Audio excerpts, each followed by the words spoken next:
అంటే 6 గ్యారంటీలు ఇచ్చి 19 హామీలు ఇచ్చి 420 మరి మోసపూరితమైన మరి పథకాలు పెట్టి మోసం చేసి ఈనాడు గద్దెనికి అనుభవిస్తాను. దానికి అందరి కారణం ఎవరంటే మన ప్రాంతంలో ఉన్నటువంటి నాయకుడు, మరి ఈ ప్రాంత ఎమ్మెల్యే, ప్రస్తుత మంత్రి శ్రీధర్ బాబు గారు 3 సార్లు మంత్రి అయిండు, 2 సార్లు ఎమ్మెల్యే అయిండు. అయినా ఈ ప్రాంతం ఎట్లా ఉంది, ఈ పరిస్థితి ఎట్లా ఉంది మనం కళ్ళతో చూస్తూ ఉన్నాం. మరి ఇల్లు ఎట్లా ఉన్నాయి, గుడిసెలు ఎట్లా ఉన్నాయి, ఊళ్ళల్లో చెరువులు తెగిపోయినాయి. ఈ కాటారం మండలంలో దాదాపుగా మరి ఒడిపిలాంచ చెరువు, గూడూరు చెరువు, అదేవిధంగా వీరాపూర్ చెరువు, అదేవిధంగా మరి రుద్రారం చెరువు తెగిపోయింది, కొత్తపల్లి చెరువు తెగిపోయినాయి. 6 సంవత్సరాలు అంటే దాదాపు 10-12 పంటలు నష్టపోయారు. ఇప్పటి వరకు మరి పోయినసారి ఎమ్మెల్యే ఉండే, మంత్రి ఉండే పోయినసారి, అంతకుముందుసారి ఇప్పుడు మంత్రి అయ్యిండు. ఇప్పటి వరకు దాని గురించి పట్టించుకునేది లేదు. గూడెపు చెరువు చింతకాని అంటే కాంగ్రెస్ కంచుకోట. ఆ గూడెపు చెరువుకు మరి కాళేశ్వరం కనెక్టివిటీ ఇవ్వాల్సి ఉండే పైప్ లైన్, అది ఇవ్వలేదు. అంత పెద్ద చెరువు అది, 5,000 ఎకరాల ఆయకట్టినటువంటి చెరువు. మరి అటువంటి వాటిని మినీ ట్యాంక్ బండ్ చేయాల్సి ఉండే, అవి చేయలేదు. ఏ దాన్ని పట్టించుకోకుండా ఓటు బ్యాంకు రాజకీయాలు చేస్తూ పోలీస్ వ్యవస్థను దగ్గర పెట్టుకొని వ్యవస్థ నడుపుతా ఉన్నాడు శ్రీధర్ బాబు గారు. ఇప్పుడు మన ముందున్న అంశం, మరి ఈనాడు ప్రజల్లో ఆ పార్టీ వేలిపోయింది. ఏ పార్టీ? BRS party. ఆ పార్టీ పని అయిపోయింది. ఇప్పుడున్న పార్టీ కాంగ్రెస్ పార్టీ. 6 నెలలనే మరి వాళ్ళ అసలు రంగు బయటపడతా ఉన్నది. వాళ్ళు ఏవైనా ఢిల్లీ తిరగడం, సంపాదించుకోవడం, ఇసుక మాఫియా, మరి అన్ని రకాల బియ్యం మాఫియా చేయడం తప్ప, మరి వడ్లల్లో కుంభకోణం చేయడం తప్ప, మళ్ళీ ఢిల్లీ పోయి తిరిగి రావడం తప్ప ఎలాంటి కార్యక్రమాలు చేస్తలేరు. మరి ఇచ్చిన హామీ ఒకటి కూడా నెరవేర్చలేరు. ఒక ఉచిత బస్సు అని పెట్టిండ్రు, దాంతో పెద్ద ఉపయోగం ఎంతవరకు ఉందో మనం గమనిస్తూ ఉన్నాం. మరి అలా రుణమాఫీ అన్నారు.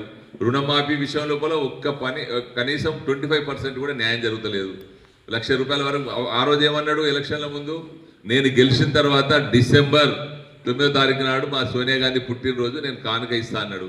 ఇప్పటి వరకు డిసెంబర్ పోయింది, జనవరి, ఫిబ్రవరి, మార్చి, ఏప్రిల్, మే, జూన్, జూలై, మరి స్టిల్ ఇప్పటికి ఇవ్వలేదు.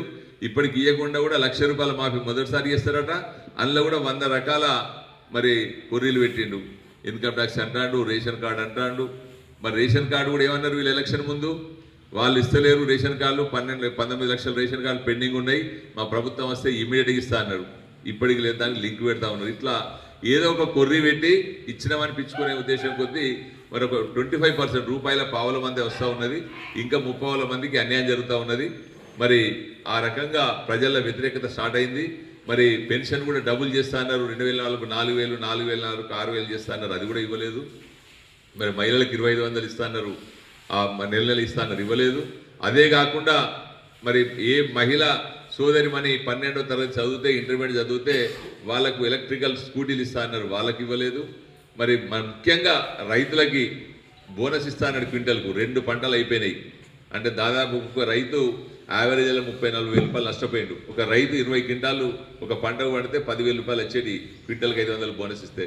ఏ రైతు కూడా దాదాపు ఒక 5 ఎకరాలు వేసిన రైతు ఉంటే 5 ఎకరాలకు 5 మూల 150 క్వింటాలు అయితే కనీసం 75,000 వచ్చేది ఒక పంటకు. అంటే ₹1,50,000 రూపాయలు నష్టపోయిండు.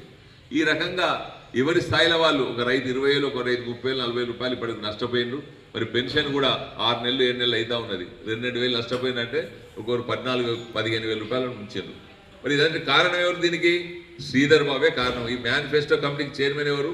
శ్రీధర్ బాబు. ఇవన్నిటిని కూడా ఆయన రూపకల్పన చేసి అవన్నీ చేసి ఇన్ని అబద్ధాలు రేవంత్ రెడ్డి వీళ్ళందరూ కలిసి చెప్పి మేము రాగానే చేస్తామన్నారు. మరి జాగా ఉంటే ఇల్లు ఇస్తా అన్నారు, 5 లక్షల రూపాయలు ఇల్లు. ఇప్పటి వరకు ఇళ్ళ పరిస్థితి లేదు, ఏది లేదు. అబద్ధాలు ఆడారు, మోసం చేసారు, బడ్జెట్ లేదని చెప్పి ఏదో నాటకాలను తిరుగుతూ ఉన్నారు. వీటన్నిటిని మనం ఇప్పుడు మనిషి అనేటోడు ఒక్కసారి మోసపోతే మన తప్పు కాదు, రెండోసారి మోసపోతే మన తప్పు కాదు. కానీ 6 సార్లు మోసపోయినాం శ్రీధర్ బాబు విషయంలో. అంటే 6 ఎలక్షన్లలో గెలిచిండు ఆయన, 5 ఎలక్షన్లో గెలిచిండు, 3 సార్లు మంత్రి అయిండు. మరి ఒకసారి మోసపోయినాం, చేస్తారు కావచ్చు అని. రెండోసారి మోసపోయినాం, మూడోసారి పోతే మన తప్పు. కేవలం ఇక్కడ ఏం జరుగుతూ ఉన్నది? ఓటు బ్యాంక్ రాజకీయాలకు అలవాటు పడ్డాడు. దానిలో మనం ఇరుక్కపోతా ఉన్నాం.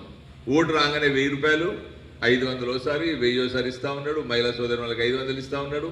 మంగళూరులోకి మంగళ కిట్ ఇస్తూ ఉన్నాడు. చాకరులకు ఇస్త్రీ పెట్టెలు ఇస్తూ ఉన్నాడు. ఆర్ఎంపీ డాక్టర్లకి వాళ్ళ స్టెథోస్కోప్ ఇస్తూ ఉన్నాడు. మరి ఇంటికో గోడ గడియారం, అది కూడా ఎంతది? 80 రూపాయల గోడ గడియారాన్ని ఫోటో వేసుకొని ప్రతి ఇంటికి ఇచ్చాడు. వాటికి కావాలని మన జనాలు ఎగబడ్డారు.